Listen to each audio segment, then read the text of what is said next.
এখানে আমি কিছুটা শ্যালো ফ্রাই অনিয়ন নিয়েছি, shallow fry টমেটোজ, fried dry Chillies and fried peanuts নিয়েছি। এবার এতে বয়েলড পটেটো অ্যাড করলাম।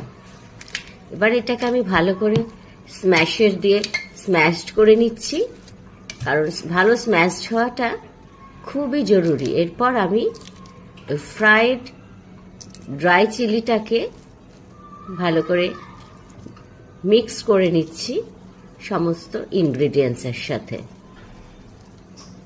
যেন প্রত্যেকটা জিনিস একে অপরের সাথে একবারে ভালোভাবে মেখে যায়। এইভাবে সুন্দর করে মাখতে হবে।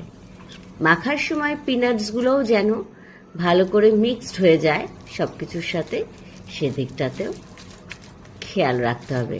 আর হ্যাঁ, অ্যাড করেছি নুন, আর ফোড়নে ছিল ব্ল্যাক কিউমেন সিডস, আর বড় বড় দলা করে একটা করে কাঁচা লঙ্কার সাথে। এই ভর্তা পেলে আর কিচ্ছু লাগবে না এই গরমের দিনে।